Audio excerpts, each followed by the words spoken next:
Bueno, la Facultad de Ciencias Económicas, esa eminente institución que ha hecho tanto por la Argentina y por América Latina y más allá de sus confines, eh, es mi alma mater. Mi alma mater quiere decir, he tenido, gracias a Dios, la posibilidad de muchos vínculos, pero este es raigal, es indisoluble, diría yo. Vengo de un lugar muy humilde, Jean Llorés y Valentín Gómez, en el pleno 11. Mis padres fueron, a descanse, don Eliezer y doña Clara, parte de la inmigración judía a la Argentina previa a la Segunda Guerra Mundial.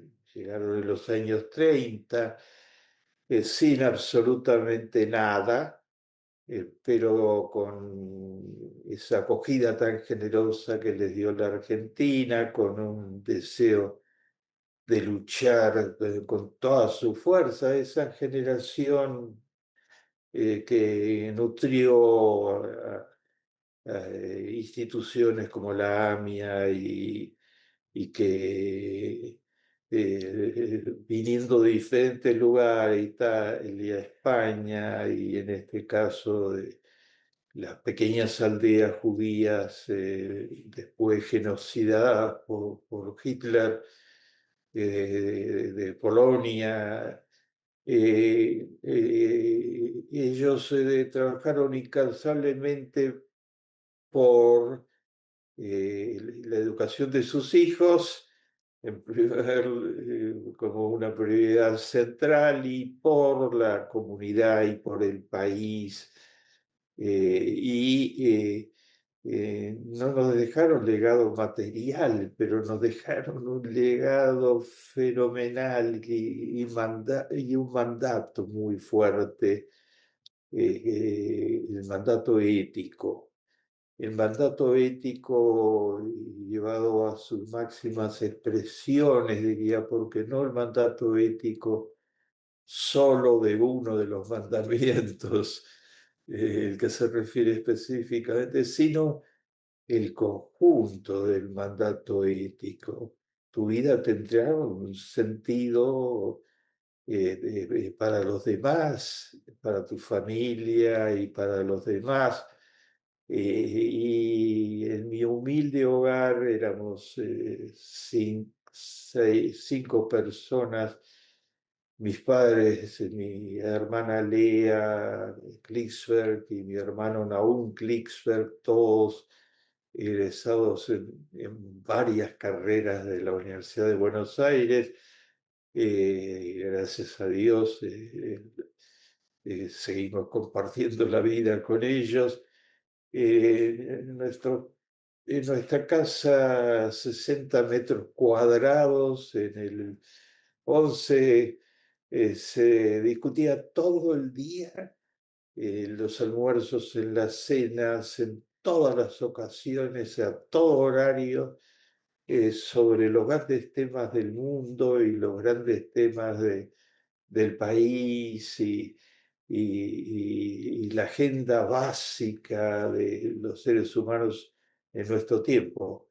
Entonces eran una presencia, los profetas bíblicos, eran una presencia permanente, eran evocados cada rato. Cuando uno se cría con tantos estímulos espirituales, nos dejaron un legado fenomenal espiritual. Llegué a edad joven a la Universidad de Buenos Aires, viniendo del Hipólito Vieites, en donde me fue dado en un país tan generoso,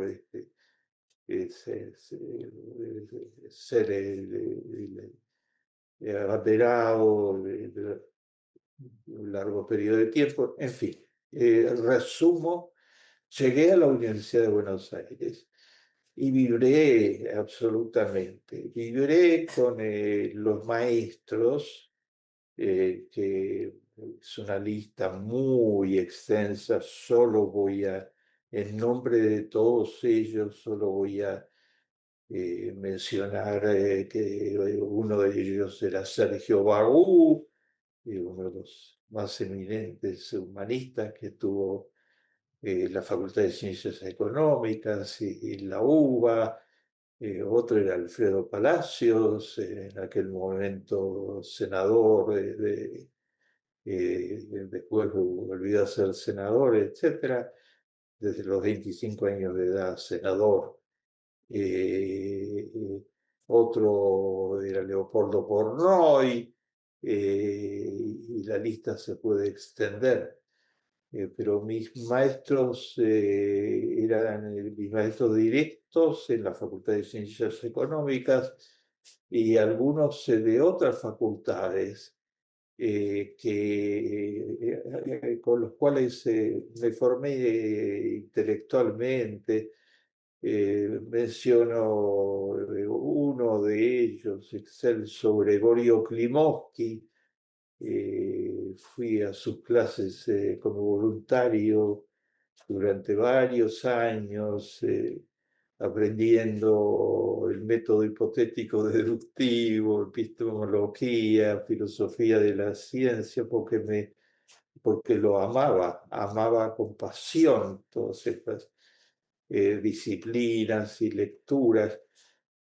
En la universidad, en la Facultad de Ciencias Económicas, ingresé en 1958, eh, completé en total 5 carreras universitarias. Me preguntaban sobre eso muy brevemente. Me gradué a los 21 años, a los 22 años exactamente, de contador público, y la Universidad de Buenos Aires me distinguió con la medalla de oro, que significa, bueno, se supone que la máxima calificación en todas las asignaturas o en casi todas, y toda una serie de logros y jurados por los que se pasa, fue otorgado muy pocas veces. La segunda carrera fue la licenciatura en administración, con diploma de honor. La medalla de oro se los otorga una vez. La tercera carrera fue licenciado en sociología, que amaba profundamente. Eso no fue en ciencias económicas, sino fue en la Facultad de Sociología propiamente. La cuarta carrera en ciencias económicas fue el doctorado en ciencias económicas. Y la quinta carrera, exilado de Onganía y su régimen brutal, fue invitado por la Universidad de la República del Uruguay para dictar mi cátedra y realizar mis investigaciones. Hice el doctorado en Ciencias Administrativas de la Universidad de la República. Eh, Desde que tengo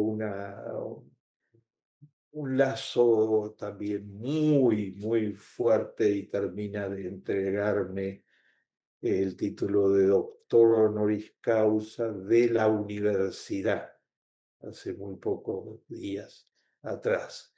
Eh, eh, Todas esas carreras, en búsqueda de lo que yo llamo el centro de toda mi actividad en todos estos años, que es una lectura interdisciplinaria de la realidad. buscando entenderla desde la economía, pero al mismo tiempo desde la sociología, de las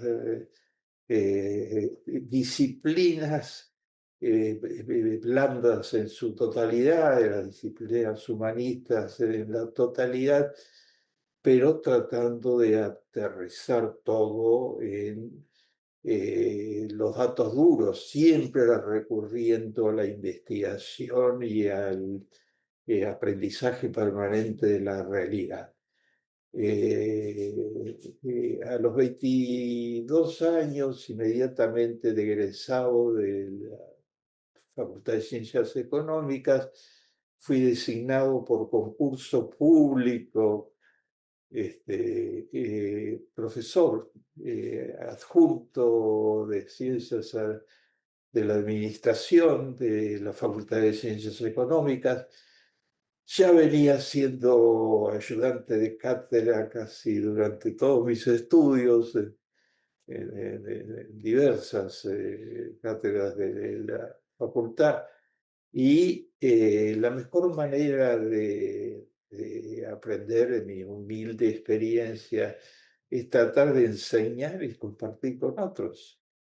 Porque desde que fui profesor adjunto, aprendí permanentemente, traté de dar lo mejor a mis alumnos que con el tiempo se convirtieron en una multitud, por lo que les voy a referir enseguida, pero al mismo tiempo tratar siempre de aprender de la realidad, de los cambios en la realidad, de los avances en las ciencias, ser muy estrictamente científico en las exploraciones, no dejar que interfieran yo tengo solo una interferencia radical, estoy comprometido para toda la vida con lo mismo que estaban comprometidos los profetas bíblicos, con la ética. En mí resuenan permanentemente las voces éticas y al mismo tiempo la ética bíblica en el Viejo y en el Nuevo Testamento, eh, el humanismo ético en todas sus expresiones. Eh, Formé desde muy joven en la Facultad de Ciencias Económicas, siempre con el apoyo total de la facultad. Formé una escuela para preparar instructores, docentes, porque siempre vi en los jóvenes la posibilidad de avanzar científicamente en la facultad y de avanzar en los bienes públicos que entrega la facultad y la universidad, para que fueran de cada vez mejor calidad y mayor compromiso con los valores éticos y la sociedad. Y formamos, más adelante fui designado profesor titular, y formé una escuela de preparadores, una cátedra donde tenía 5.000 alumnos. Necesitaba tener muy buenos preparadores porque además quería que la enseñanza fuera muy, muy dialogal y eso requería preparadores, pero sobre todo para formar jóvenes en todo esto y formarnos juntos. Y formé una escuela de preparadores, después esa escuela había de culminar años después lo que llamé el programa Amartya Sen, que ya era una escuela de formación de profesores adjuntos, de profesores jóvenes.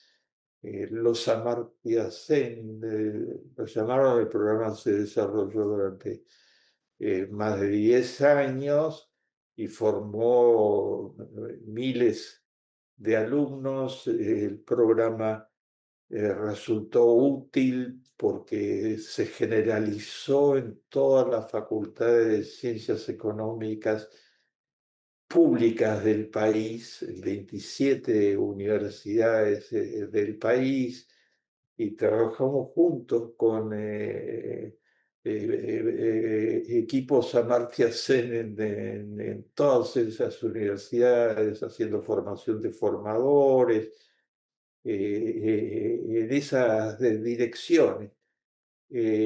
Al mismo tiempo iba cambiando mis búsquedas epistémicas y mis búsquedas científicas.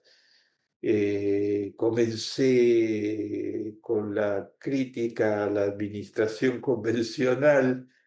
Yo era un profesor heterodoxo, digamos, que enseñaba desde Taylor hasta Herbert Simon, pero al mismo tiempo trataba de leer lo que llamé el conocimiento administrativo desde una doble perspectiva, que es histórico-social, tratando de historizar cómo habían surgido y cómo seguía la historia de esta ciencia tan importante a nivel mundial llamada gerencia, ciencias gerenciales o ciencias administrativas, etcétera. Empecé planteándome el tema de si es un arte o si es una ciencia, etcétera, o es un conjunto de dogmas, etcétera. Y al mismo tiempo que la lectura epistémica como construcción del conocimiento, cuáles eran sus fragilidades, sus vulnerabilidades y la necesidad de hacerla crecer permanentemente, la historizaba socialmente. O sea, apliqué desde el comienzo un enfoque histórico de dónde vienen las ciencias gerenciales, por qué son así y cómo, hacia dónde van, cómo van a ser, y un enfoque epistémico que es cómo se construyen, qué debilidades tienen, qué vulnerabilidades y cómo mejorarlas entre todos colectivamente. Ahí se inscribe uno de mis primeros libros que Mario Bunge, otro maestro absoluto, considera en su Historia de la Ciencia, de la Tecnología de 8 tomos. Él dice eso, yo no, que el pensamiento organizativo de Bernardo Kriegsberg y toda su obra, en fin, son un aporte decisivo en la historia de las ciencias administrativas. Bueno,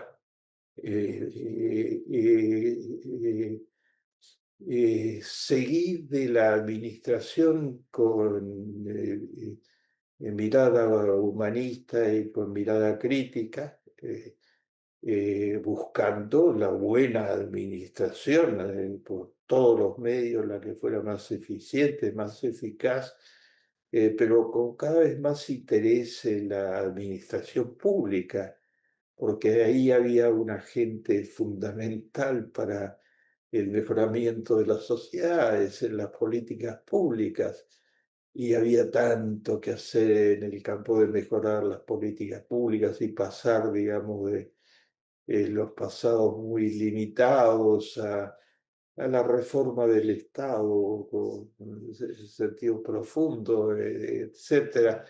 Y traté de construir en ese campo y de enseñar y compartir administración pública.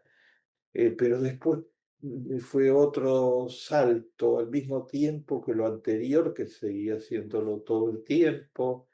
Traté de acercarme cada vez más a cómo mejorar la suerte de los más desfavorecidos.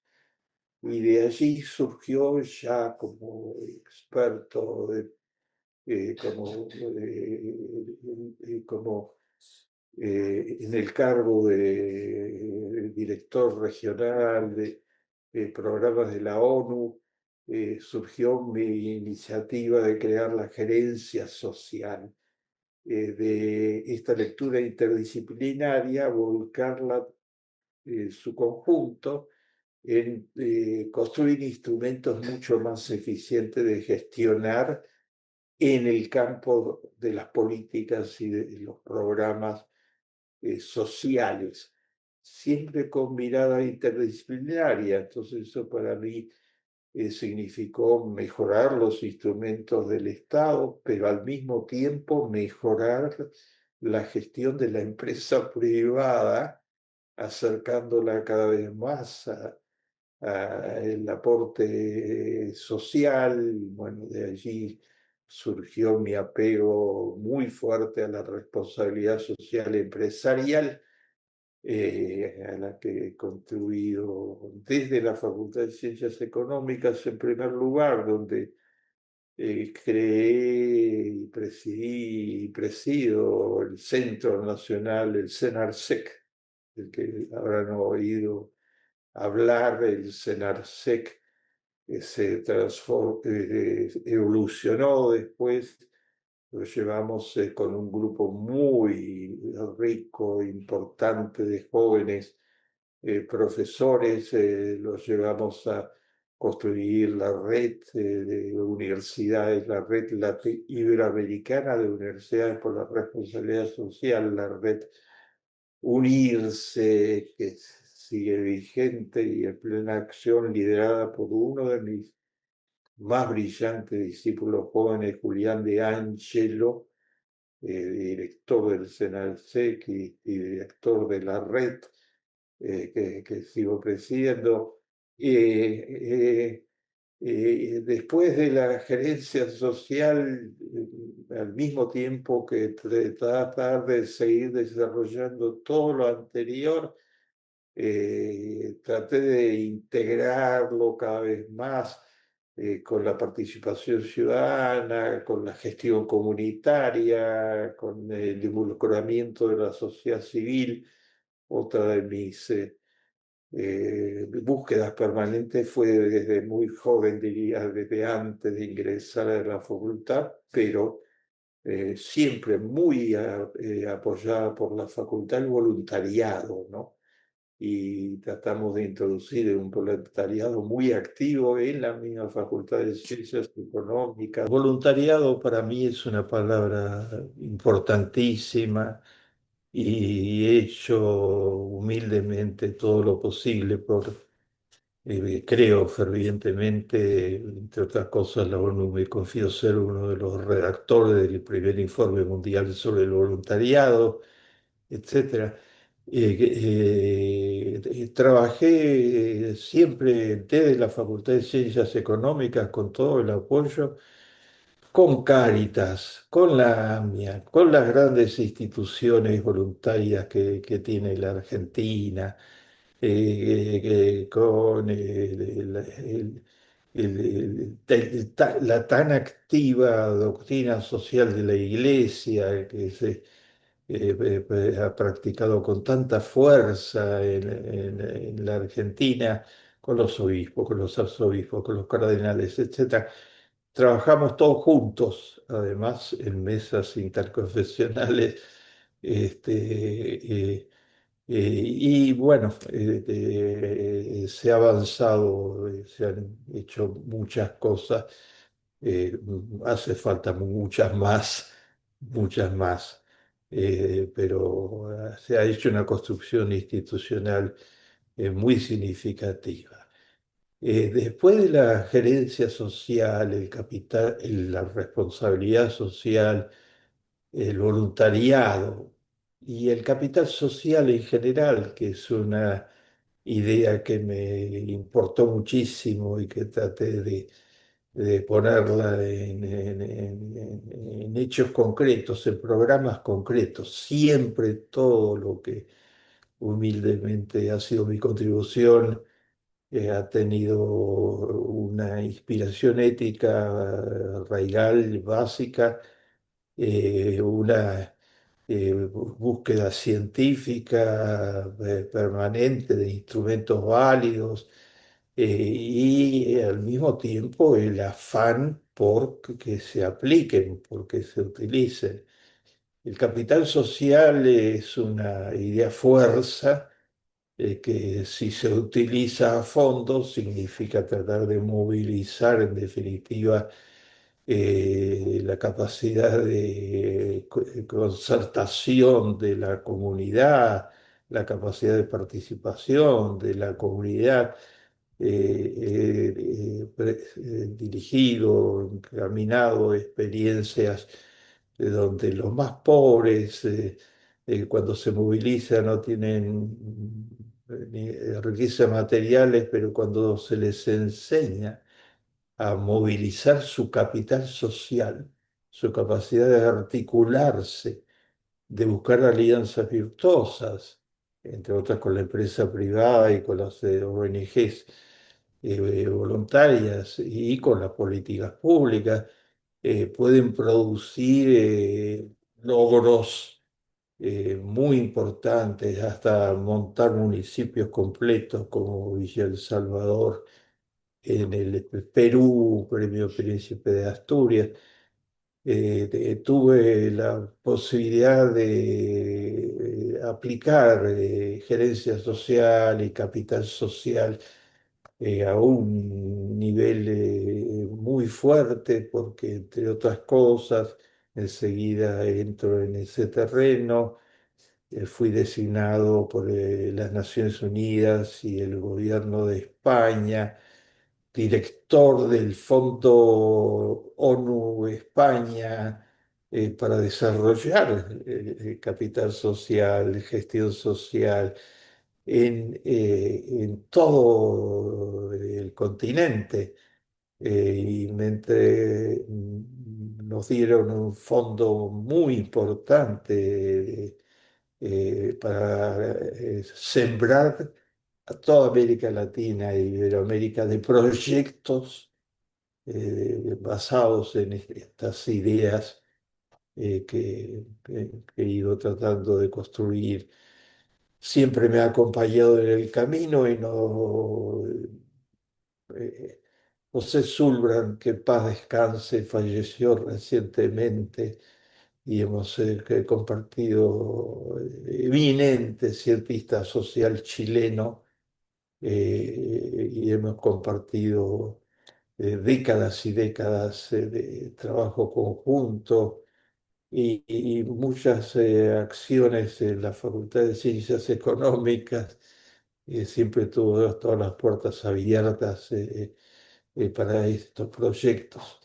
Eh, Después de la búsqueda permanente, fui poniendo énfasis cada vez mayor en las búsquedas éticas y en tratar de construir una disciplina que fuimos levantando pedacito a pedacito, que se puede llamar ética para el desarrollo. Allí fue totalmente fundamental en mi trabajo conjunto de muchos años con el Premio Nobel de Economía Amartya Sen, el premio Nobel que es considerado una de las mayores figuras de la economía en el último siglo, ¿no? Y que y juntos producimos, entre otras cosas, un libro que ya tiene más de 30 ediciones en muchos idiomas, que se llama Primero la gente, entre otras cosas, publicado. No entro por la falta de tiempo, pero buena parte de mis humildes aportes están traducidos en una cantidad de idiomas. En total, en todas estas búsquedas y escribiendo siempre para compartir, para nutrir los procesos de enseñanza, para ampliar el material base, junto a incorporar toda la literatura de alta relevancia en la Facultad de Ciencias Económicas. Creo que fuimos en la facultad de los primeros en enseñar una cantidad de materias, etcétera, y se incorporaron a los planes de estudio, reformas con dichas materias, junto a todo eso. Tratamos de releer éticamente disciplinas fundamentales y entonces releer la salud pública en términos éticos. Eso está en nuestro libro Primero la gente con Amartya Sen. Releer el desarrollo local, la participación comunitaria, con relecturas éticas entre algunos de los productos que salen de cosas así. Está el presupuesto municipal participativo que contribuimos a desarrollar en una cantidad de países con una cantidad de colegas. Eh, ¿Cómo me incorporé de profesor titular en la Facultad de Ciencias Económicas de la Universidad de Buenos Aires? ¿Qué pasó para que eh, eh, qué pasó y cómo llegué a la ONU? Les cuento muy brevemente. El día que me gradué con medalla de oro, recibí un llamado telefónico al día siguiente de un muy prominente empresario argentino que me dijo: usted es el joven que yo necesito. Salió una nota grande en los periódicos más difundidos, en Clarín, La Nación, etcétera. Usted es el joven que yo necesito. Yo necesito un joven que sea mi jefe de gabinete, esté pegado a mí. Es ilimitado lo que yo hago y soy uno de los empresarios más acaudalados del país actualmente. No hay tema de dinero. Usted tiene que estar pegado a mí, trabajar todo el tiempo conmigo y cualquier dinero está disponible. No hay ningún tema. Entonces yo le contesté: muchas gracias por su oferta, me honra profundamente, etcétera, pero yo opté por otro camino. O sea, no me costó mucho decidir que mi camino no era por ahí, sino que mi camino era por el legado de mis padres, de humildemente tratar de construir éticamente. Y elegí de una vez. eh, Trabajé desde muy jovencito en muchísimos lugares muy honrosos, de estudios profesionales muy honrosos, etcétera, etcétera. Pero ya graduado, profesor joven de la universidad, etcétera, opté por el otro camino, para llamarlo de algún modo. ¿Cómo llegué a las Naciones Unidas? Fue curioso y esto no lo sabe casi nadie. Un testigo fue José Zúlvara. Llegué a las Naciones Unidas porque un día recibí una carta de la sede central de las Naciones Unidas diciendo: estamos buscando a Bernardo Klixfer, que es un profesor que escribió un libro que está despertando mucha conmoción.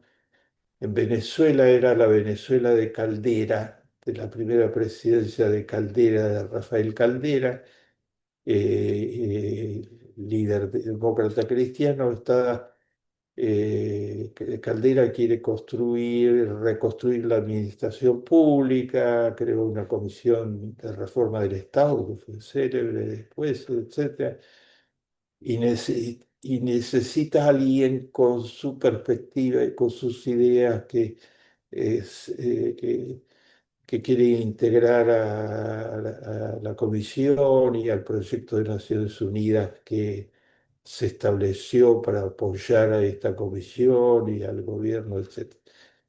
No fue una recomendación política, no fue un cargo político de ninguna índole, sino que fue humildes libros despertaron el interés. El libro siempre puede ser una sorpresa, despertaron ese interés en Naciones Unidas. Después fui nombrado por Naciones Unidas el director del Centro Regional para toda América Latina de Reforma del Estado, del proyecto de apoyo a ese Centro Regional de Reforma del Estado.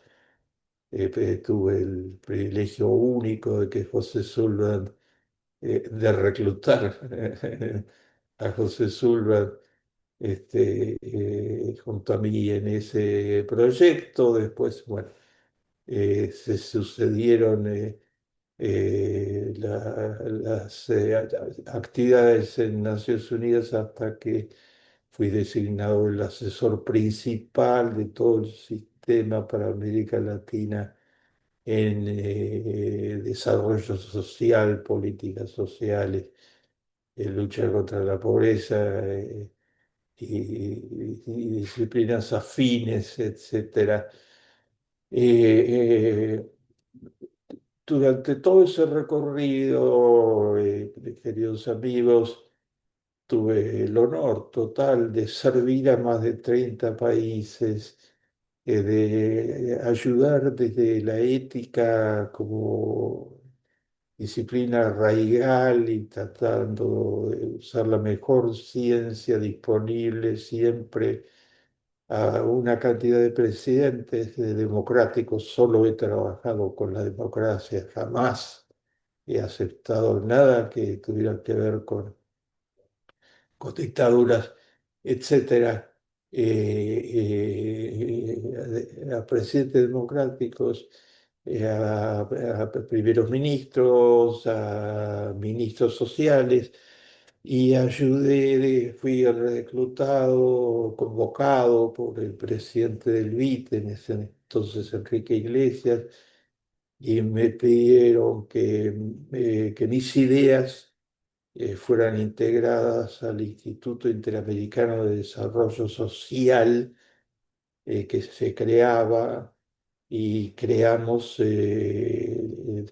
un espacio permanente de gestión social y política y reflexión sobre política social y gestión social con los ministros sociales de toda América Latina. En fin, durante todo ese trayecto pude servir a 30 países y en todos los casos traté de apoyar a las universidades, replicando lo que humildemente había tratado de hacer en la Facultad de Ciencias Económicas, mi alma mater, y recibieron con mucha fuerza este mensaje. Y creamos en muchas universidades cátedras de gerencia social, de ética para el desarrollo, de capital social, de responsabilidad social empresarial, un programa que financió la Corporación Andina de Fomento en gran escala para para 12 países de América Latina, para formar profesores en todas estas áreas nuevas que se iban integrando a los currículos. Bueno, las universidades fueron demasiado generosas conmigo y me otorgaron 69 doctorados honoris causa, entre ellos desde ya la Universidad de Buenos Aires, como siempre, el doctorado honoris causa de la Universidad de Buenos Aires, y lo mismo hicieron la Universidad Nacional de Córdoba, la Universidad Nacional de Rosario, la Universidad Nacional de La Plata, la Universidad Católica de Córdoba, la Universidad Católica del Perú, una cantidad de países y una cantidad de universidades españolas y de países europeos. Bueno, la nómina Es la última, la de la Universidad de la República, es el doctorado 69. Eh, eh, Fue un exceso de generosidad. También España me dio su máxima condecoración, la Orden al Mérito Civil por mis contribuciones al mundo, etcétera. La Academia de Ciencias China me confirió distinciones especiales. Me condecoraron una cantidad de países, entre ellos el gobierno democrático de Guatemala, este, ciudades que me dieron la llave de honor, como Panamá, Cartagena de India, la ciudad de Buenos Aires. Por unanimidad me designó ciudadano ilustre de la ciudad de Buenos Aires. El Congreso argentino por unanimidad me otorgó el premio Domingo Faustino Sarmiento, uno de los máximos lauros que tiene el Congreso, etcétera. Pudimos escribir junto a los doctorados honoris causa, pudimos escribir una cantidad muy significativa de libros. Entiendo que la cuenta actualizada se extiende a más de 65 libros, algunos de ellos publicados muy recientemente, por ejemplo, por el Consejo de la Judicatura de la Ciudad de Buenos Aires, por la editorial del Consejo de la Judicatura de la Ciudad de Buenos Aires.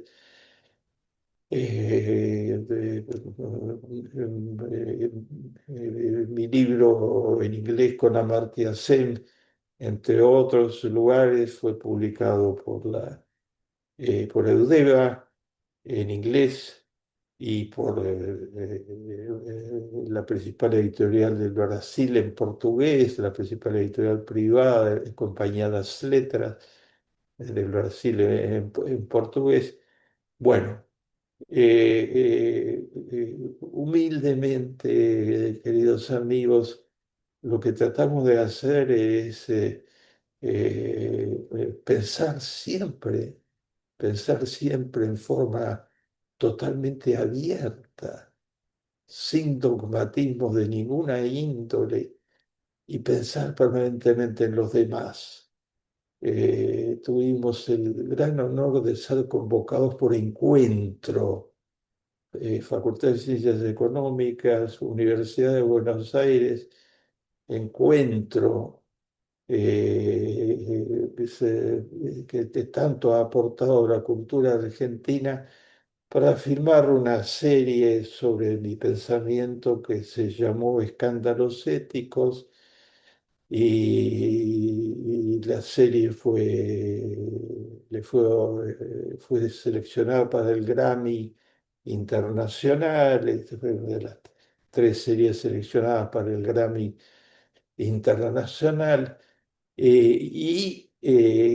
Todos los 100 capítulos que grabé con Encuentro y que están en Yahoo y en Encuentro mismo, etcétera, terminaban con una frase que me ha iluminado desde la infancia temprana y que comparto con los jóvenes en todos lados cuando me piden que comparta con ellos.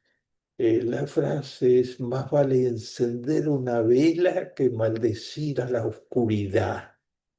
Es una frase de origen bíblico que está presente de una manera u otra en las grandes cosmovisiones espirituales. Yo la he resumido en estos términos y para mí es un canto a la esperanza.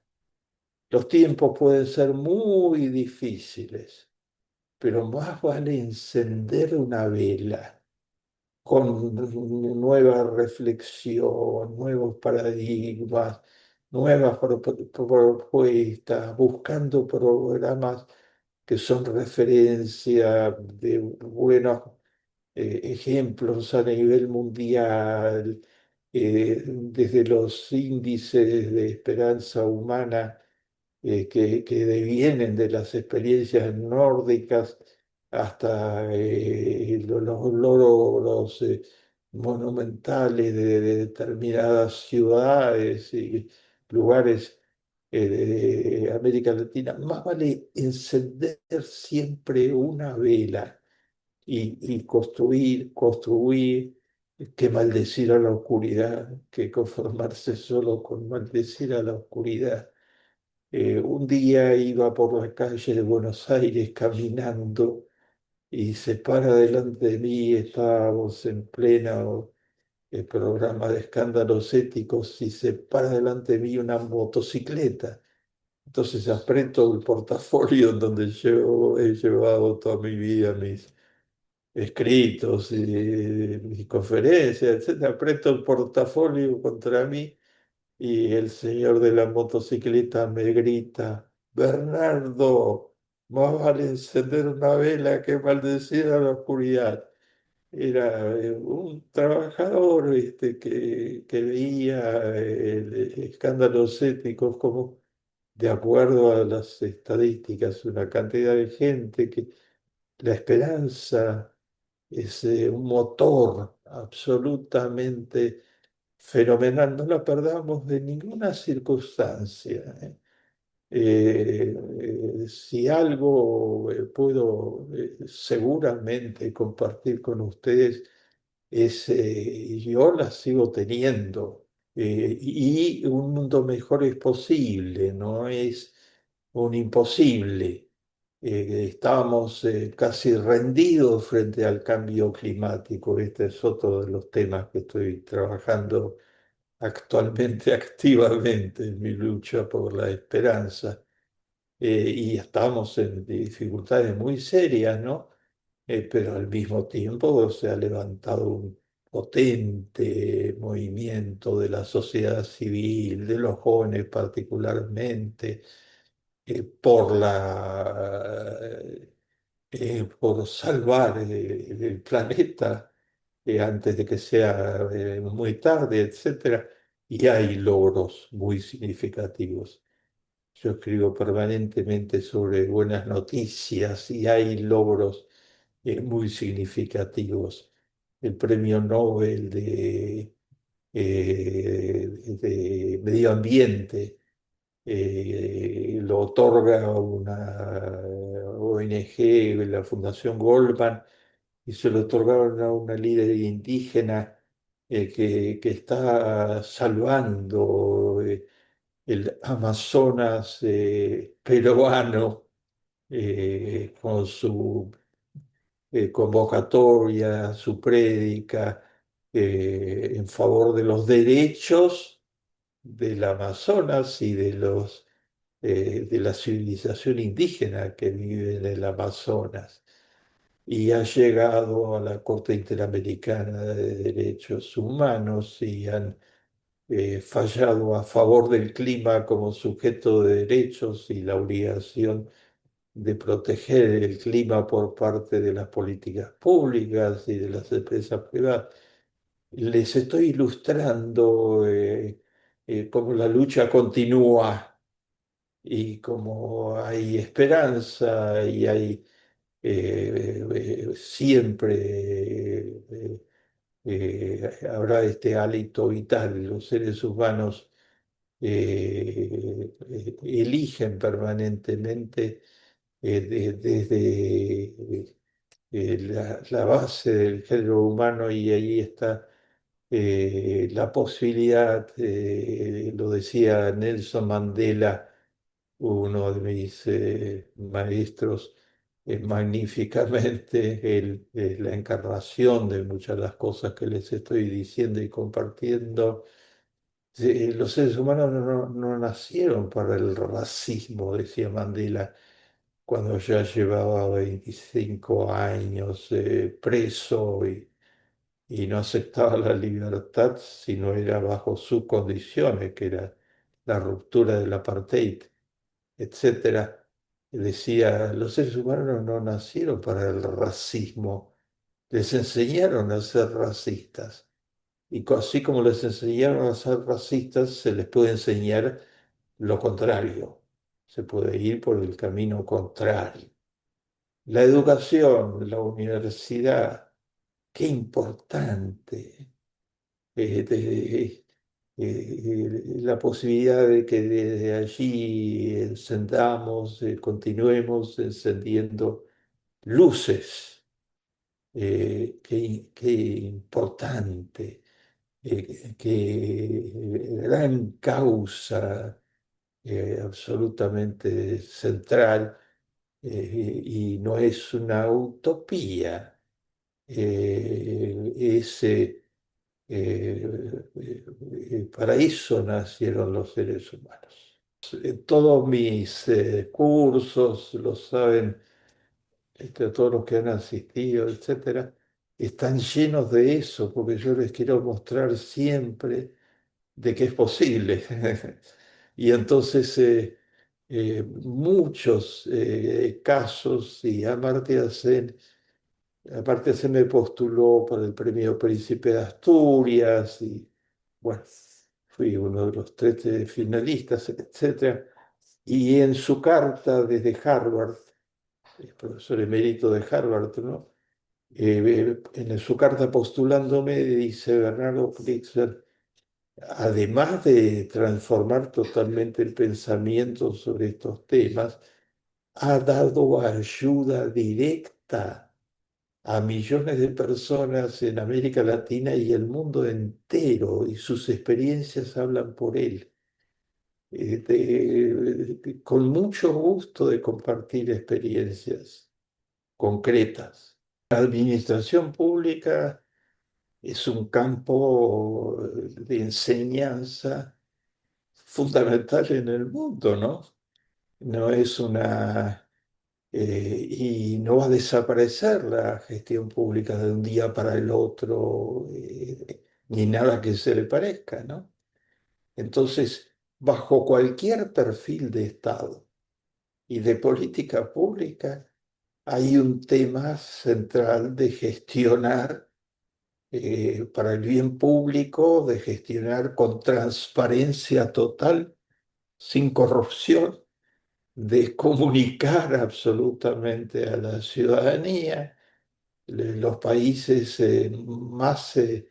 con más logros en los informes, tan utilizados informes de desarrollo humano de la ONU, etcétera, etcétera, son países que han logrado mostrar que es posible tener un Estado que funcione muy bien, como el caso de Suecia o de Noruega, por ejemplo, el número uno siempre en la tabla desde que hay informe de desarrollo humano, etc. Y una empresa privada responsable, articulada con ese Estado, y una sociedad civil voluntarizada y movilizada. Y esa alianza en ese trípode es la que está hasta ahora en la que ha producido los mejores resultados en términos de algo que deberíamos valorizar mucho, que es esperanza de vida. ¿Cuántos años vive la gente? Son los países que tienen mayor esperanza de vida. Y inclusión, ¿no?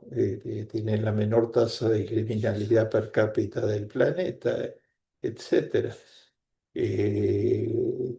Esas tres cosas coherentizadas en políticas públicas concretas y en responsabilidad social empresarial son grandes alianzas, ¿no? Entre los tres factores, etcétera,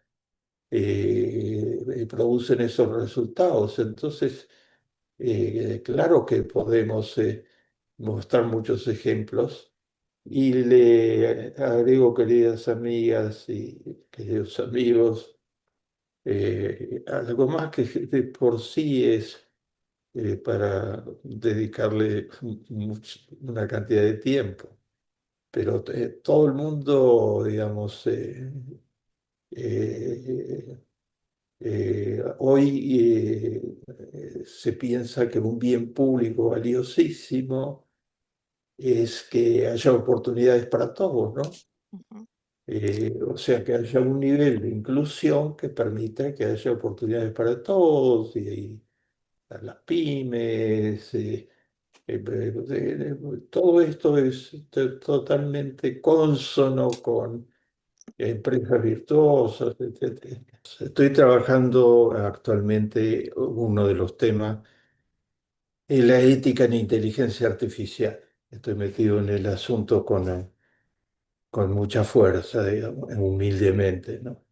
Entonces, porque por ahí va el futuro, no es el futuro muy cortoplacista, digamos, sino el futuro de mediano y largo plazo. Vamos a tener una presencia cada vez mayor de la inteligencia artificial. Entonces, mucho va a depender de cómo se trabaja eso.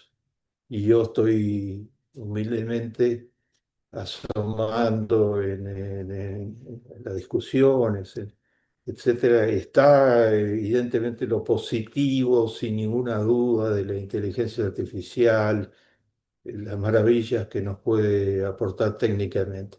Pero están los riesgos fenomenales que corremos. Uno a la cabeza es el que señala una y otra vez Harari, que es uno de los pensadores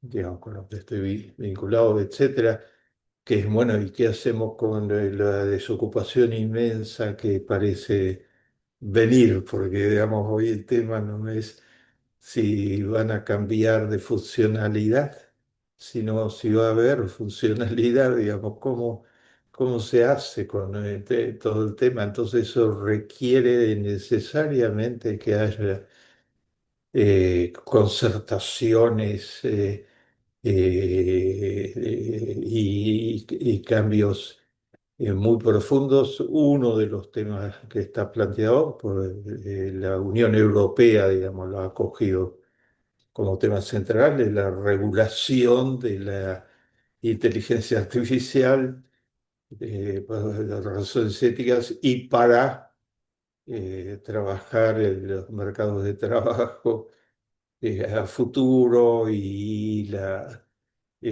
renta básica, etcétera, una cantidad de ideas que están sobrevolando. Entonces, existe desde ya el tema que planteás, pero existen también temas que lo van a englobar. Digamos, qué tiene que estudiar un joven hoy en el mundo de la inteligencia artificial, etcétera, etcétera, que lo van a englobar, qué tiene que enseñar los planes de estudio en ese mundo, porque no es una tecnología sin, hay todo un tema ético, estructural, digamos. Entonces, en una palabra, queridos amigos, si no echamos una mirada ética, y ética significa, en definitiva, una reflexión sobre el ser humano y su destino en su conjunto, ¿no? Hacia dónde vamos, hacia dónde podemos ir.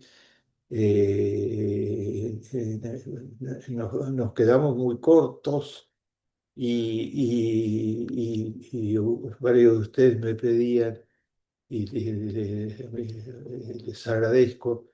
Hay ideas nuevas, hay aplicaciones muy evidentes de ideas nuevas. Como Noruega, Suecia tienen el Gini más bajo del planeta, 0,25 exactamente. Es un milagro que hicieron. No, no, no llueve. Esos son determinadas políticas en determinada dirección y está lleno de ejemplos.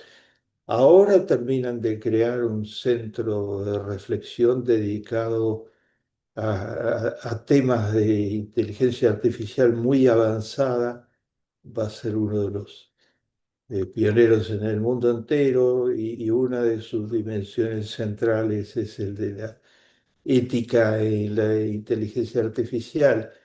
Una vez me convocó la gobernadora de Puerto Rico, por primera vez una mujer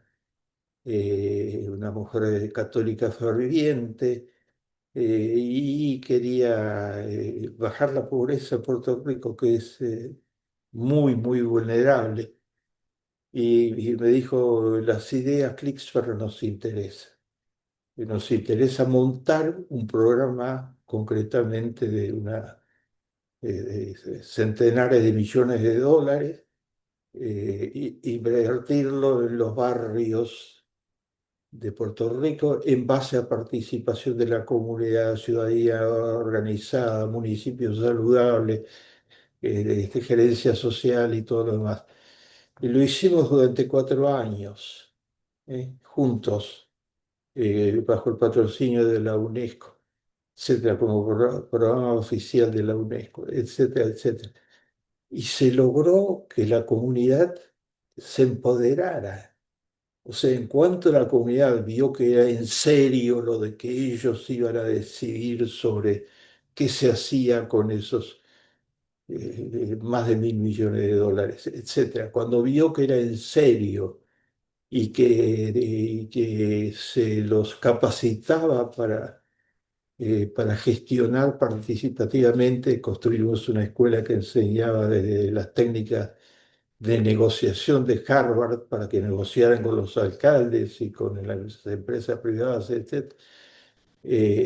La comunidad y particularmente, que es lo que quiero mencionar, las mujeres se hicieron cargo importante fueron las elegidas en muchos casos para presidir los comités comunales municipales. O sea, hubo un crecimiento de la figura de la mujer, un desarrollo de sus calidades.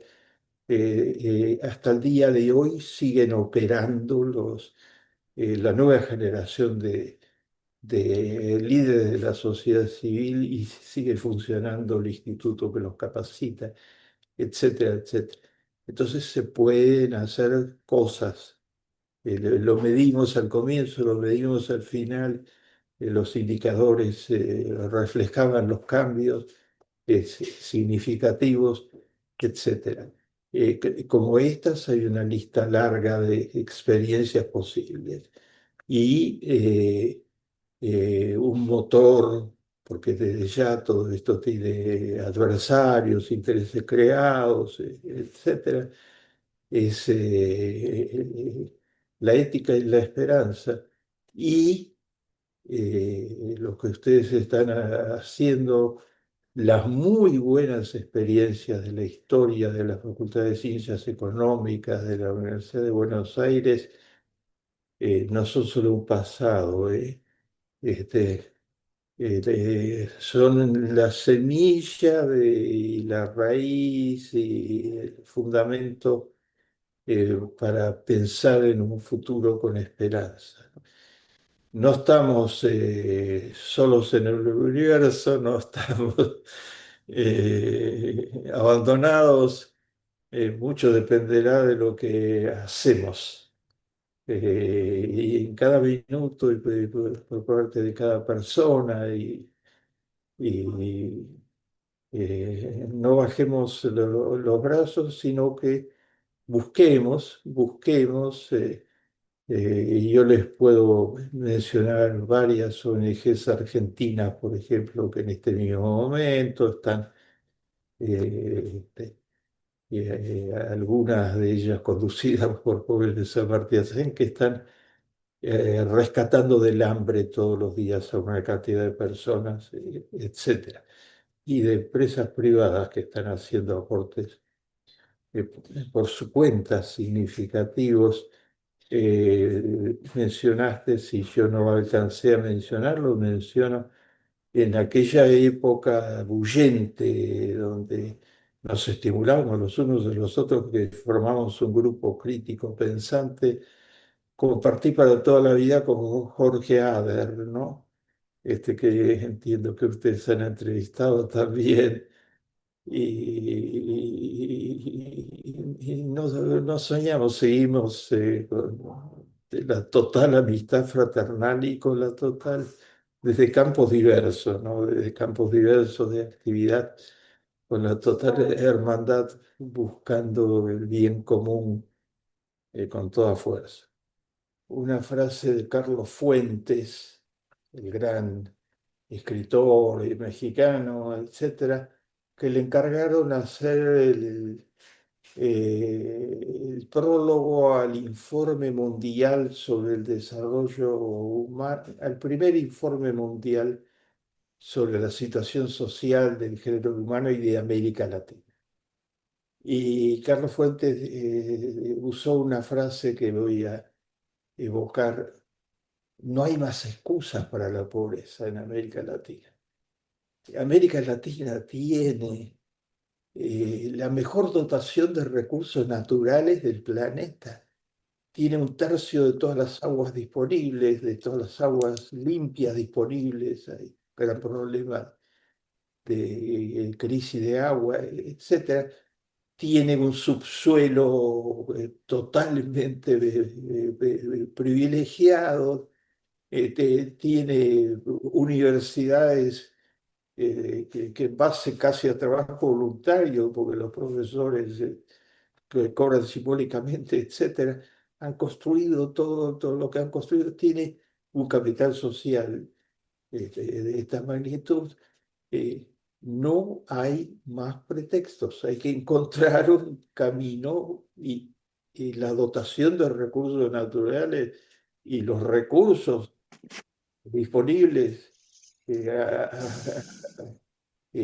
son incontables. La segunda frase es: una vez le preguntaron en su clase eh, se lo voy a poner distinto para que sea más fácil. Hay un pasaje en la Biblia, yo dije, me inspiro en el mensaje de los profetas, etc. ¿Y cuál es un pasaje profético o bíblico que nos podría ayudar en esta situación y darnos esperanza? Hay un párrafo en el texto bíblico donde la divinidad se dirige a toda la población. Muchos de los mensajes no son para un grupo, son para toda la población universal por algo. En fin, no entramos. Y le dice al mundo, le dice: marcha delante de mí y sé íntegro. Esa frase es clave, ¿eh? Porque ¿qué quiere decir? Marcha delante de mí. La historia la van a hacer los hombres y mujeres y los jóvenes. No esperemos que sea providencial. La historia la va, pero en base a integridad, al código ético, en base a las claves que significa la ética, una visión humanista y ética de la realidad. En todos los campos, si no le damos ética a la inteligencia artificial, eh, pu- pu- puede ser muy malo, puede ser buenísimo si conseguimos en este campo y en los otros: marcha delante de mí y sé íntegro.